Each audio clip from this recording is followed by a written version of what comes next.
네, 오늘은 출애굽기 29장 29절 한 절인데요. 오늘 본문 말씀을 통해서 아론의 성의를 대물림하라라는 제목으로 같이 함께 말씀을 나누겠습니다. 오늘 본문 말씀은 제사장의 성의를 대물림하라는 말씀입니다. 예, 아론에게 주어진 대제사장의 의복이 있습니다. 그 의복은 고위, 그다음에 세마포 속옷, 그리고 에봇 겉받침, 이제 겉옷이죠. 그리고 에봇, 견대, 에봇띠, 흉패, 관, 금패 이렇게 어, 이런 이제 의복의 모습으로 구성이 되어 있는데요. 이것은 하나님 앞으로 나아가기 위해서 대제사장이 입는 옷입니다. 그래서 이 옷을 입고 대제사장은 지성소로 들어가게 되는 거죠. 그런데 오늘 본문 말씀을 보면 이 옷을 아론 이후에 다음 대제사장이 세워지는 사람에게 이것을 대물림하라라는 말씀을 하고 있습니다. 우리 29절 다시 한번 보겠습니다. 아론의 성인은 후에 아론의 아들들에게 돌릴지니 그들이 그것을 입고 기름 부음으로 위임을 받을 것이며. 아론이 더 이상 대제사장의 역할을 감당하지 못하게 되면 그가 죽거나 어떤 더 이상 나이가 들어서 이 일을 하지 못하게 되면 그의 아들들 중에서 대제사장의 직분을 이어서 받게 됩니다. 그래서 아론을 대신해서 이제 세워진 아들, 대제사장이 되기 위해서 세워진 정해진 아들이 이 의복을 입고 위임식 규례에 맞춰서 위임식을 행한 후에 대제사장이 되는 거죠. 그런데 여러분, 하나님께서 이 대제사장의 성의를 아론의 아들들에게 물려주라고 하는 이 말씀 속에는요, 대제사장에 대한 두 가지 규례가 반드시 지켜져야 한다라는 것을 알게 됩니다. 하나는 대제사장의 이 대제사장이라고 하는 직분은 아론의 자손에게만 주어진 직분이라는 거예요. 그래서 아론의 자손만 이어받을 수 있다라는 거예요. 그리고 또 하나는요, 대제사장의 성의는 한 벌이어야 한다라는 거예요. 우선 우리 대제사장이 아론의 자녀들에게만 이어져야 한다는 사실을 이 규례를 가지고 우리가 한 번 더 묵상하기 원하는데요. 사실 이제 앞에서 계속 이 내용은 반복이 돼서 우리가 잘 알고 있습니다. 아론과 그의 아들들이 제사장이 되고 대제사장이 된다라는 것을 우리가 말씀을 통해서 계속 보았는데요. 근데 이 말씀의 의미가 굉장히 중요한 의미를 가지고 있습니다. 왜 그러냐면 여러분, 이 대제사장이 감당하는 역할이 어떤 역할이죠? 이스라엘 백성들이 하나님 앞에 제사를 드리기 위해서 나오면 그 제사를 인도하는 역할을 감당하잖아요. 그렇기 때문에 이 대제사장과 제사장의 역할은 사실 모든 지파에게는요 굉장히 흠모할 수 있는 역할입니다. 이스라엘 전체 지파 중에서 어떤 영향력이 있거나 또 어떤 지도력을 가지고 있는 사람이 나도 대제사장 하고 싶은데 나도 대제사장 하겠다. 이렇게 해서 나 대제사장 세워달라고 이렇게 해도요 할 수가 없다라는 거예요. 아무리 백성들의 어떤 인정을 받고 있고 또 어, 자신의 어떤 그런 지위가 대제사장을 할 수 있을 만큼의 어떤 영향력이 있다 할지라도요. 대제사장을 할 수 있는 사람은 오직 아론과 그의 아들들밖에 없다라는 거예요. 이것은요 굉장히 중요한 의미를 가지고 있습니다. 실제로 이스라엘 지파 가운데 특별히 레위 지파였던 이 고라 자손이 어, 왜 아론만 대제사장이 되고 그의 아들들만 제사장 역할을 감당하냐? 우리도 대제사장을 할 수 있고 우리도 제사장 할 수 있다.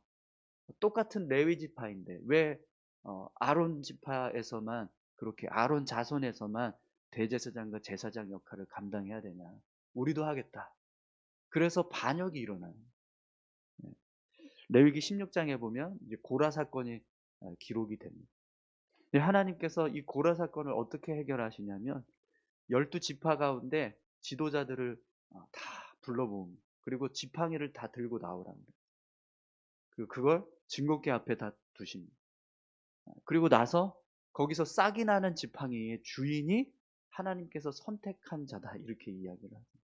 근데 누구의 지팡이에서 싹이 나죠? 아론의 지팡이에서. 네. 그래서 이 아론의 지팡이에서 싹이 나게 하신 걸 통해서 이스라엘 전체 지파 가운데 하나님이요 확정 지으십니다. 누구도 대제사장 하고 싶다고 해서 함부로 할 수 없다. 이 일은 아론만 할 수 있고 아론의 자손들만 할 수 있다. 이걸 확정시켜 주십니다. 그럼 여러분 이렇게 아무나 어 이 역할을 하고 싶다고 해서 할 수도 없는 그런 이 직분을 감당하는 아론과 그의 아들들은 어떻게 이 직분을 감당해야 될까요? 이스라엘 백성들이 하나님을 잘 섬길 때는요. 이 대제사장과 제사장의 역할이 굉장히 중요하게 여겨졌습니다. 그래서 마치 이것이 계급이 되는 거죠. 특권이 되는 것처럼 이걸 자신의 어떤 영광으로 생각을 해서 이걸 가지고 어떤 자신의 어떤 명예, 어떤 유익 이걸 그렇게 악용해서 사용하는 거죠. 마치 그것이 내가 이스라엘 백성들 가운데서 어떤 특별한 직분을 가지고 있는 것이다. 네. 이렇게 생각을 해서 자랑하고 그것을 드러내려고 하는 모습으로 감당하는 거예요. 그렇게 되면 어떻게 될까요, 여러분?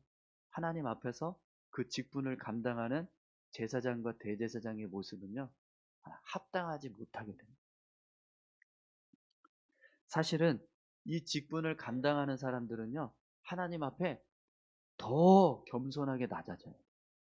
내가 아무도 할 수 없는 아주 특별한 직분을 나만 할 수 있다. 이렇게 생각을 해서 마치 그것이 내게 어떤 영광이 되고 내가 이렇게 잘나서 이걸 하는 거라고 착각하면 안 된다라는 거죠. 그래서 여러분 어떤 일이 일어나죠? 레위기 10장에 보면 아론의 아들들인 나답과 아비후가 이 제사장의 직분을 함부로 생각했어요. 다른 사람들은 못하고 나만 할 수 있으니까 그냥 이거 특별한 거다 생각해서 그냥 자기들 멋대로 그냥 이 제사장의 직분을 감당한 거예요. 그래서 원래는 분향단에 이제 분향을 할 때 제단에 있는 숯불을 가지고 가서 분향을 해야 되거든요. 그렇게 하지 않고 그냥 모닥불 피워 놓은 데서 거기서 숯불 취해 가지고 그걸 가지고 들어가서 분향을 하려고 했다가 분향단에서 불이 나와 가지고 그들을 불살라 태우는 일이 벌어지게 됩니다. 하나님께서 그 사건을 통해서요 아론에게 이렇게 이야기했어요. 울지 말라. 두 아들이 죽은 거에 대해서 울지 말라. 왜요? 하나님 앞에 범죄해서 죽은 것이기 때문에 슬퍼하지 말라는 거예요. 애통하지 말라는 거예요. 그 정도로 하나님이요 이 대제사장의 직분과 제사장의 직분에 대한 책임을 아주 막중하게 부어주셨다라는 겁니다. 그렇기 때문에 아무나 할 수 없으니까 야 이거 얼마나 우리한테 좋은 거야. 다른 사람들은 못하는 걸 우리만 할 수 있으니 얼마나 좋아. 이래서 이걸 자랑하는 것으로 여기면 절대로 안 된다는 거예요. 오히려 더 하나님 앞에 겸손하게 낮아져서 그 역할을 정말 잘 감당하는 모습이 필요하다라는 거예요. 여러분 오늘 이 말씀을 통해서 우리의 모습을 다시 한번 생각해 보면 좋을 것 같습니다. 지금 이 말씀은 사실 우리로 따지면 우리가 가지고 있는 직분에 대한 이야기를 하는 거예요. 어, 아론은 대제사장이고 그의 아들들은 제사장이니까 지금 우리로 따지면 이 대제사장과 제사장의 역할을 감당하는 건 목회자 아닌가 이렇게 생각하실 수 있습니다. 그런데 지금 신약에서는요 그런 구분이 없어요. 다 만인 대제사장이에요. 네, 왕 같은 제사장이요 거룩한 나라요 하나님의 소유된 백성이라고 우리를 향해서 이야기합니다. 그렇기 때문에 지금은 대제사장, 제사장 이런 구분이 없어요. 하나님께서 우리에게 주신 직분은요 다 거룩한 직분인 겁니다. 그럼 여러분 우리가 하나님으로부터 받은 이 직분을 어떻게 감당해야 될까요?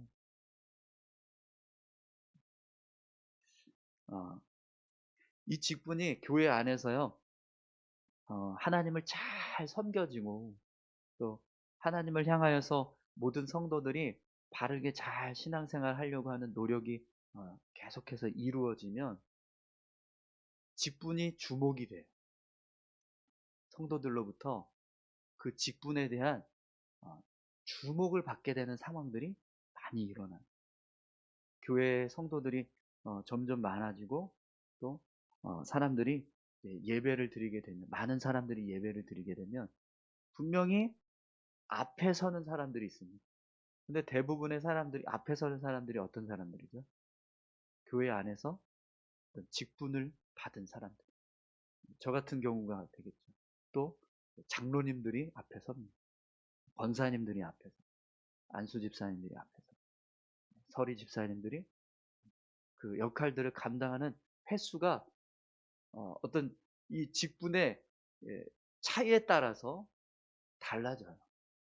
그렇죠? 저희 교회만 하더라도 주일 1부 예배, 2부 예배 때 기도하시는 순서가 사실은 권사님 그리고 장로님이었어요.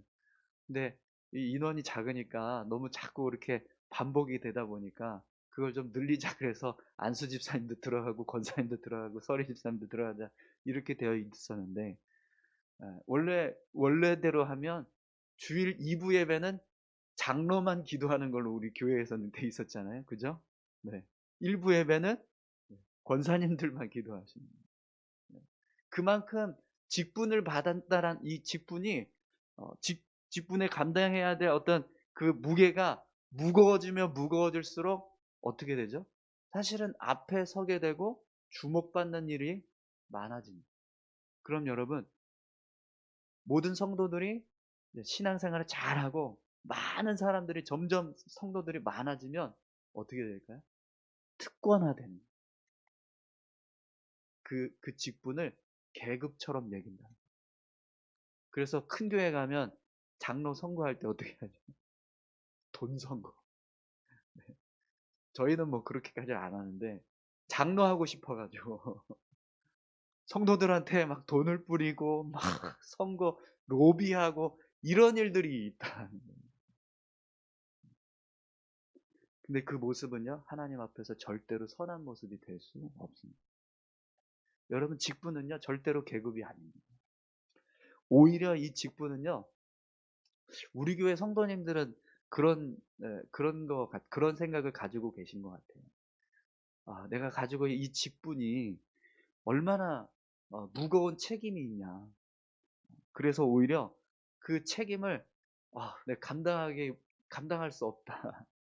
이래서 이 책임을 잘 감당하지 않으시려고 이걸 난 이거 못하겠다 이런 이제 모습이 더 많으신 것 같은데, 네, 맞습니다. 여러분 우리에게 주신 이 직분에 대한 책임이 있어요.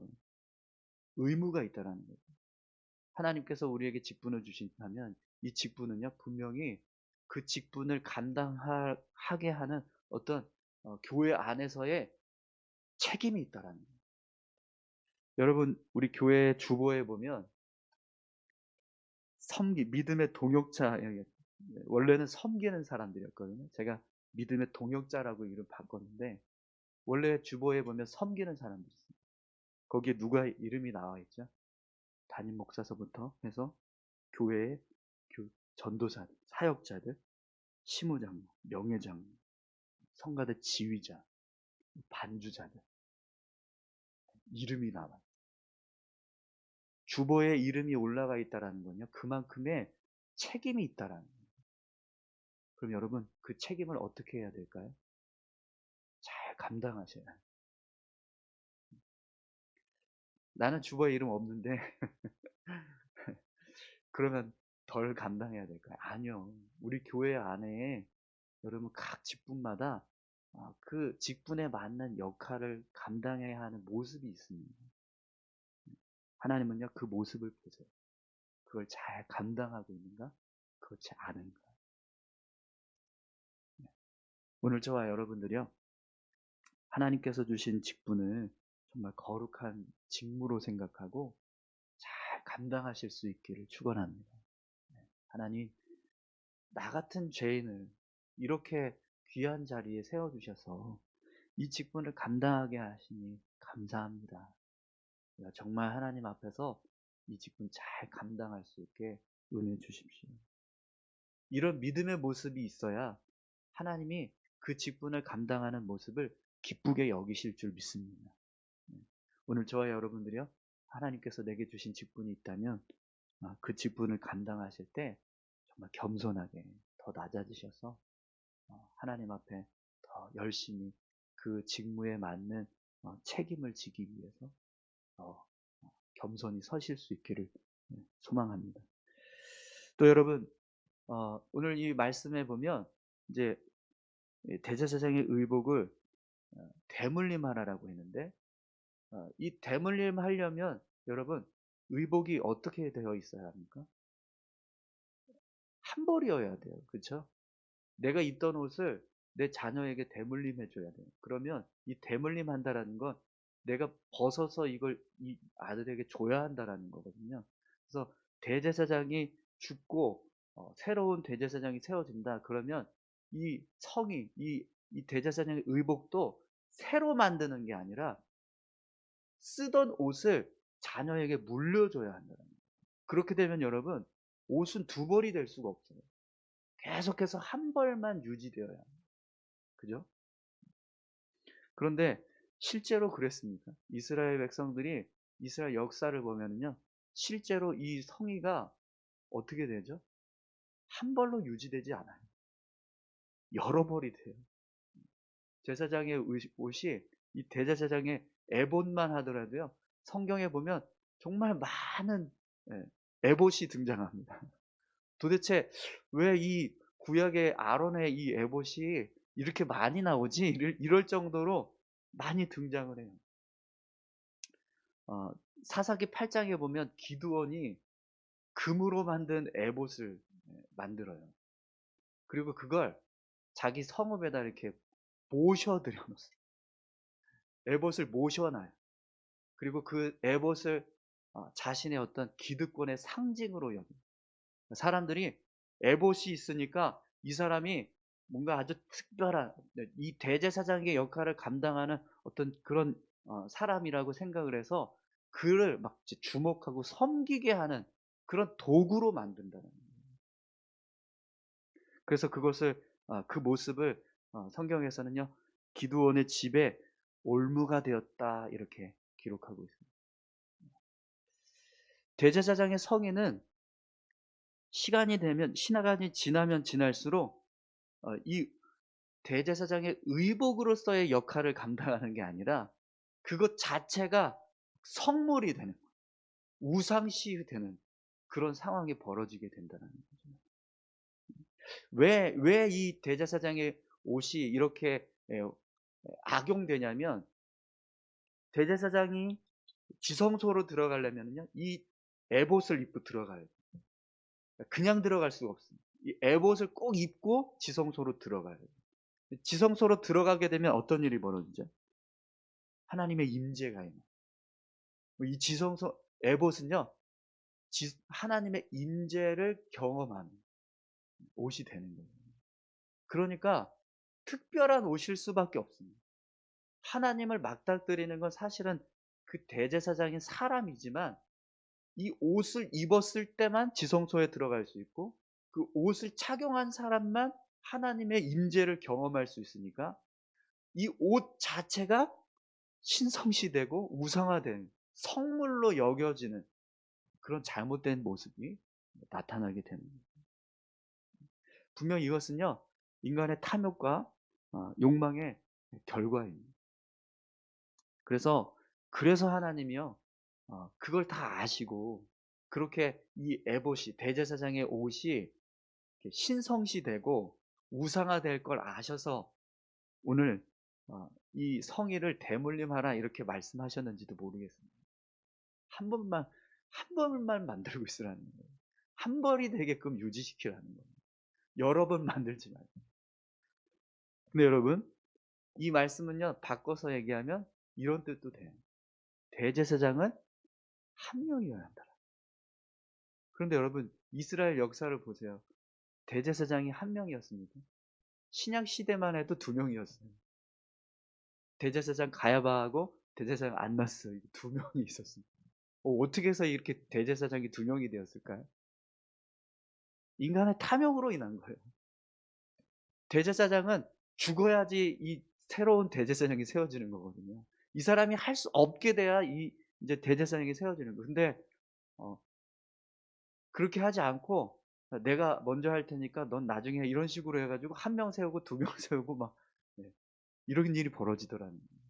왜냐하면 이게 이 대제사장의 직분을 특권으로 여기기 때문에 마치 계급인 것처럼 여기기 때문에. 사랑하는 성도 여러분, 하나님께서 우리에게 주신 이 직분은요 하나님을 잘 섬기라고 주신 도구인 줄 믿습니다. 아멘이십니까? 네, 하나님께서 우리에게 믿음을 보시고 우리 믿음을 보시고 그래 너는 이 목사의 직분 잘 감당할 수 있을 것 같으니 이 목사의 직분 감당해라. 사실은 이게 아니에요. 그냥 하나님 앞에 하나님께서 우리에게 이 직분 그냥 주신 거예요. 우리 믿음의 분량 때문에 주신 게 아니고 우리가 하나님 앞에서 어떤 선한 모습이 있어서 주신 게 아니고 하나님이 은혜로 주신 겁니다. 그럼 여러분 더 겸손하게 주님 앞에서 이 직분을 하나님을 섬기는 도구로 사용을 해야 되는데 그렇지 않고 이것이 마치 나의 어떤 영광이나 안위를 생각해서 그걸 나를 위한 도구로 삼는다면 그것은 분명히 하나님 앞에서 올바른 모습이 될 수 없습니다. 어, 우리 우리 교회는 뭐 그런 분들이 없지만 다른 교회 같은 경우에는 우리 나 이제 권사님으로 이제 서리 집사님으로 은퇴하시는 분들 혹은 안수 집사님으로 은퇴하시는 분들이 나 은퇴하니까 권사 직분 명예권사 또 명예장로 시켜달라고 부탁하시는 그런 이제 경우들이 있어요. 근데 그 직분을 받고 안 받고는 사실 중요한 게 아닙니다. 그렇죠? 내가 하나님 앞에서 어떻게 하나님을 섬기고 살아왔는가 그게 중요한 거예요. 내가 명예장로로 은퇴를 하냐, 명예권사로 은퇴를 하냐, 아니면 그냥 안수집사로 은퇴를 하냐, 서리집사로 은퇴를 하냐, 그건 사실 중요한 게 아니에요. 근데 그걸 또 이렇게 요구를 하시는 분들이 계세요. 근데 그 모습은요, 절대로 하나님이 기뻐하시는 모습이 아닙니다. 직분을 계급처럼 여기는 것은요, 그건 하나님이 기뻐하시는 모습이 절대로 아닙니다. 오늘 우리 교회 성도님들은요, 그렇게 직분을 계급처럼 여기지 않으셨으면 좋겠습니다. 네. 여러분 직분을 받았다라는 건요, 하나님 앞에 그만큼의 책임이 있습니다. 네. 그렇기 때문에 은퇴하면서 내가 직분을 새로 받는다? 그거는 다시 그 직분을 가지고 새로운 사역을 해야 된다는 거예요. 그 직분에 맞는 삶을 사셔야 한다는 거예요. 네. 그러면 더 무거워지는 겁니다. 그리고 하나님 앞에 갔을 때요, 하나님이 그 직분에 맞는 책임을 물으신다는 거예요. 하나님 말씀하실 거예요. 너 그렇게 살았냐? 장로로 살았냐? 목사로 살았냐? 권사로 살았냐? 이렇게 말씀하실 거라는 거죠. 네. 그 음성 앞에 우리가 뭐라고 대답하겠습니까? 할 말이 없으면 안 되잖아요. 그죠? 오늘 저와 여러분들이 주님께서 주신 이 직분 정말 잘 감당하실 수 있기를 소망합니다. 저도 마찬가지고 여러분들도 마찬가지고 하나님 겸손히 이 직분 잘 감당하겠습니다. 네, 이 직분 주신 것 정말 감사하면서 하나님 앞에 하나님 섬기는 도구로 잘 사용하겠습니다. 우리 이렇게 같이 함께 기도하셨으면 좋겠습니다. 다 같이 함께 기도하겠습니다. 하나님 아버지 감사합니다. 하나님 우리의 삶을 인도하시는 주님의 선하신 뜻을 우리가 깨닫기를 원합니다. 하나님께서 주신 우리에게 주신 직분이 있습니다. 하나님 이 직분을 정말 잘